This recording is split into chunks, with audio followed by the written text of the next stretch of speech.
Jack, the wounded dove of Philly comedy, just up here in the Big Apple getting battered around. It's good to be doing comedy again. I took a little break. I've been really lazy, been super lazy, and I also super have breast cancer. I'm not gonna die, it's fucking fine, okay? Earlier I told a girl and she was like, oh my god, are you gonna like die tomorrow? Is the last thing that you ever heard is that your eyes reminded me of Taylor Swift? I wish, because then I would have died a martyr. I'm fine, totally fine. I found out like a couple months ago that I'm not gonna have to do chemo. Yeah. And then they told me like 2 weeks later that I definitely have to do chemo. This is a wig, and that's the feeling of hope leaving your body. Okay? That's what we call a teaching moment. I'm full of them now that cancer has made me all wise and life experiencing.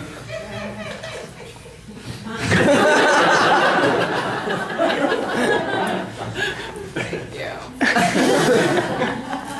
So yeah, I'm doing chemo. I got a mastectomy before that, but Nikki, you say, you clearly have boobs, lest they be really provocative ghosts under your show. They're made of metal. They're made of metal. My body is a cage that houses smaller cages, harder cages that cut into the soft flesh of my body cage. I've been spending a lot of time alone.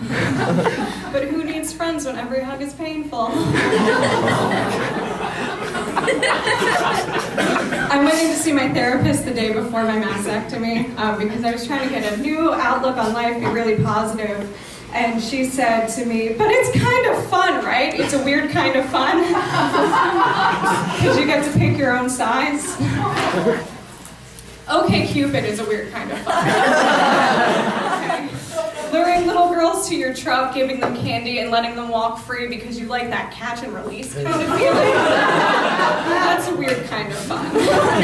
Murder, maybe even a weird kind of fun. Not breast cancer. I had to go to a fertility clinic because the chemo shouldn't make me infertile, but the universe is a chaotic void and I have lost all faith in statistics.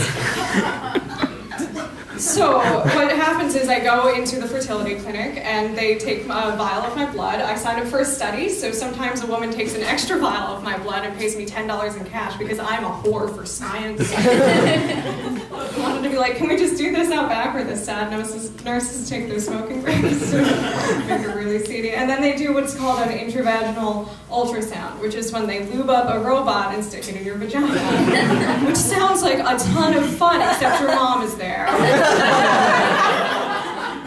And they have to be like, oh no, sitting behind the curtain is best, ma'am. So they gave me all these options for what I can do. Number one, they were like, do you have a sperm donor in mind? I was like, let me make a survey monkey. Do I have time to post a poll to Facebook? Because, okay, or, you know, number two, my friends and I have always said that if I get to be like 33 and I don't know how I'm going to have kids, there's nobody in my life, well, they will all just come into the same turkey baster and we'll do a sperm roulette.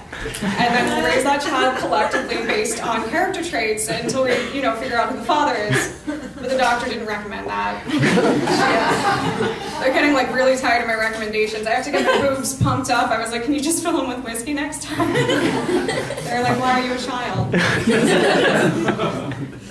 Number two, I could get a piece of my ovary actually cut out, which would house literally thousands of my eggs and remind me that I have the equivalent of spider sacs just right in there. Or number three, I could just freeze my eggs like a fucking sane person. So that's what I did.